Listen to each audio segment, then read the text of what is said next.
Dicen en Medio Oriente una posible tregua, un alto al fuego y quizás el fin de la guerra entre el grupo palestino Hamás y el ejército de Israel, porque en las últimas horas se ha avanzado finalmente en un acuerdo que está siendo mediado por Qatar, Egipto y Estados Unidos. ¿Es posible poner fin a esta crisis? Se lo vamos a consultar inmediatamente a Guillermo Holzman, analista político, académico de la Universidad de Valparaíso y ya un miembro de esta casa, Mega Noticias Mundo. Muchas gracias, Guillermo, por estar una vez más con nosotros.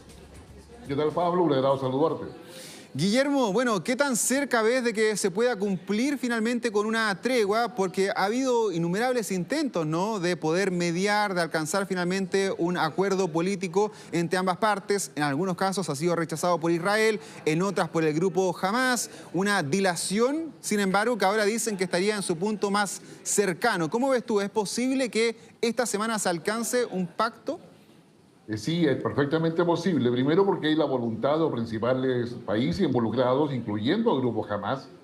Segundo porque hay una propuesta que se ha trabajado desde lo que fue la original de algunos meses atrás, presentada por el gobierno de Joe Biden. Tercero porque en el caso de Estados Unidos quiere llegar a una entrega de una solución en el gobierno de Biden para que la administre Donald Trump. Al efecto, la propuesta que se está discutiendo tiene tres fases. Sí. La primera fase es justamente el alto al fuego, la liberación eventualmente de 100 rehenes, donde hay soldados israelíes, donde hay los secuestrados ya en ese 7 de octubre, y donde se esperaría a su vez que habría una posibilidad de ir construyendo una estabilidad en términos de alcanzar finalmente la paz. Totalmente, bueno, esto ha sido un drama importantísimo a nivel internacional, con más de 46.000 muertos en la Franja de Gaza, más de 1.200 fallecidos aquel día 7 de octubre que tú nos comentábamos cuando empezó finalmente esta misma crisis. Sin embargo, como te decía, las partes no habían estado con la voluntad. Hubo una tregua bastante pequeña, yo recuerdo el año 2023, pero luego todo esto pasó de largo. Sin embargo, aquí hay disposiciones bastante claras, porque, por ejemplo, se está pidiendo, tanto por parte de Estados Unidos como de Israel, que la Franja de Gaza ya no sea más controlada por el grupo Hamás. ¿Tú crees que eso lo podría aceptar finalmente el grupo palestino?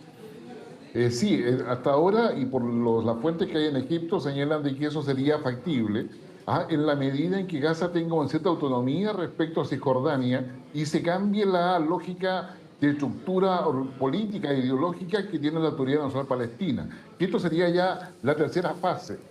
La primera fase es, digamos, colocar el alto al fuego, claro. establecer una estabilidad en la Gaza que permita el ingreso de ayuda humanitaria y que permita el retorno de los palestinos que han salido de Gaza. Por lo tanto, si se logra esta primera etapa, va a ser posible negociar la segunda y la tercera, que es donde están los elementos que tú me has señalado. Ahora, yo te preguntaba si esta semana iba a ser posible, porque claro, Estados Unidos ha estado agilizando finalmente las tratativas, las negociaciones, porque quedan pocos días para que se acabe el gobierno del presidente Joe Biden, y yo quiero creer, o creo derechamente, de que Biden quiere dejar este legado, ¿no?, de resolver un poco el conflicto. Sin embargo, acá tenemos también otros componentes de que el primer ministro israelí, Benjamín Netanyahu, es muy cercano a Donald Trump y probablemente le van a querer dar a él la guinda de la torta. De hecho, el día de hoy habló en conferencia de prensa el secretario de Estado norteamericano Antony Blinken, diciendo que ellos ya tenían todo listo, solamente que la planificación y el resto de la fase se la iba a dejar al gobierno de Donald Trump. ¿Dónde ves tú más posible que ocurra esto en el final, en el epílogo del gobierno de Biden, o derechamente va a ser una de las promesas que también realizó Trump para llegar al poder? Yo creo que lo ideal para los efectos de equilibrio político de Estados Unidos y también de alguna forma en su influencia en el mundo es que las condiciones de esta primera fase queden establecidas ahora en el gobierno de Biden. Y esto nos coloca con muy pocos días de tiempo para que esto efectivamente se pueda llevar a la práctica. Esto significa que Netanyahu no solamente tiene que lograr el acuerdo del gabinete de crisis, sino del gabinete completo en Israel. Lo cual no sería problema porque tiene mayoría dentro de ese gabinete. Recordemos que Israel es parlamentario. Y en esa perspectiva, en consecuencia, sería perfectamente posible de que el rayado de cancha inicial sea el legado que deje Biden y lo administre Donald Trump. Pero a Donald Trump le va a tocar establecer las condiciones para la fase siguiente hasta llegar definitivamente al fortalecimiento de la autoridad palestina definir cuáles son los límites de Israel y qué va a pasar con el Estado de Palestina finalmente. Entonces, Sí. no es poco lo que el problema que le queda a Donald Trump, y por esa misma razón Biden quiere sostener hoy día, o consolidar su legado sobre este tema.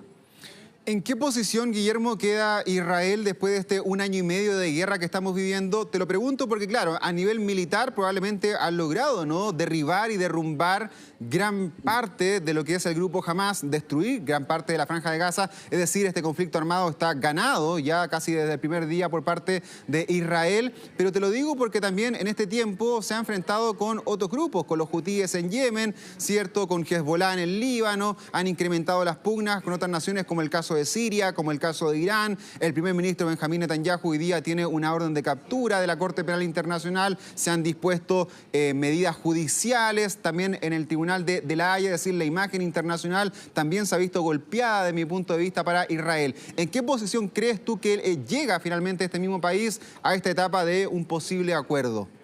En la medida en que este acuerdo de paz siga avanzando y se consolide con la cooperación de todos los países intervinientes, Israel habrá tenido un triunfo en términos de haber disminuido la influencia de Hezbollah en el Medio Oriente en general. Segundo, disminuido la relevancia de Irán también a raíz de lo que pasaba en Siria.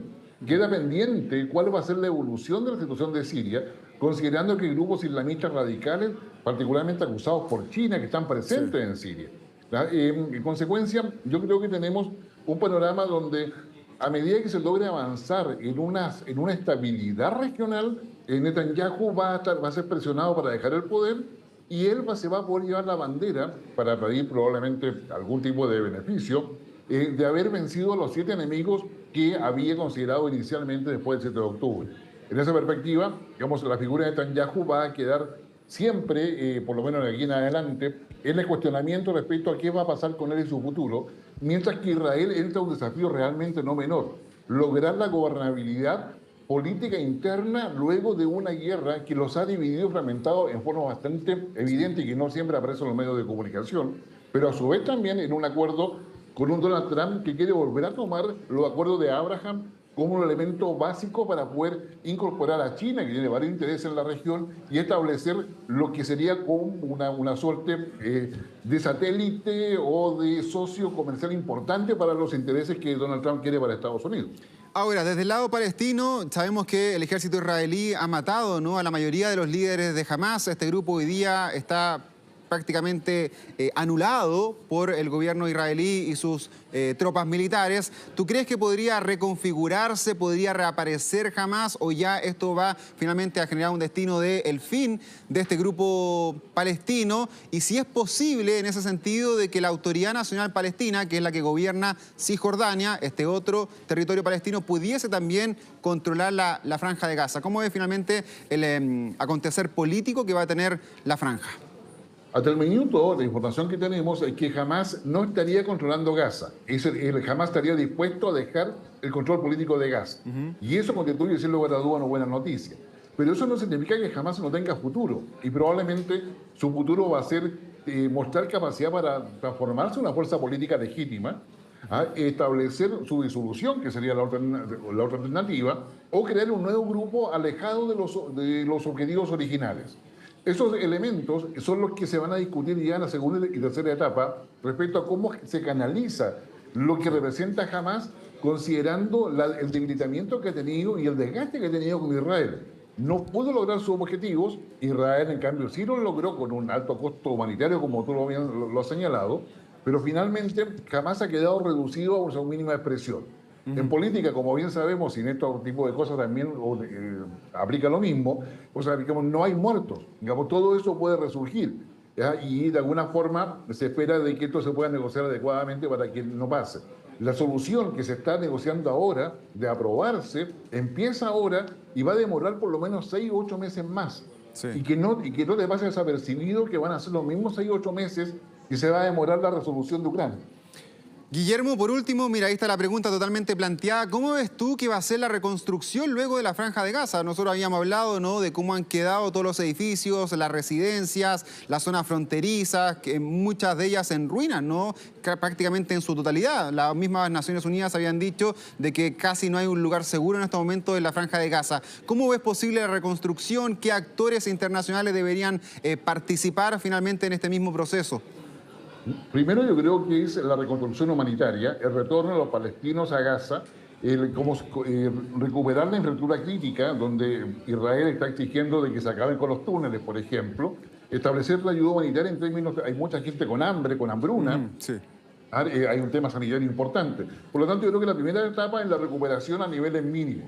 La segunda etapa es el tema de las inversiones. Recordemos que Gaza es puerto, tiene puerto, Claro. cosa que no es un tema menor desde el punto de vista de los intereses de China, de los intereses de Estados Unidos, intereses de otros países árabes. En consecuencia, debería haber una suerte de incentivo específico para una Gaza que tiene mucho potencial desde el punto de vista portuario, desde el punto de vista de infraestructura portuaria y desde el punto de vista de cooperación a la cadena de suministro global. Entonces, yo creo que por ahí.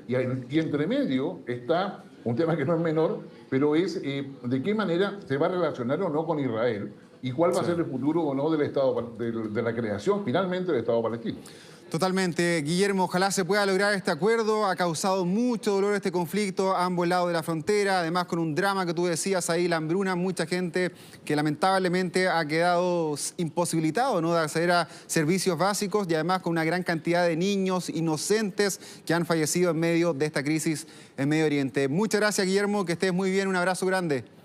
Igualmente para ti, Pablo, un gran abrazo, que estés muy bien. Chao, chao. Chao, chao.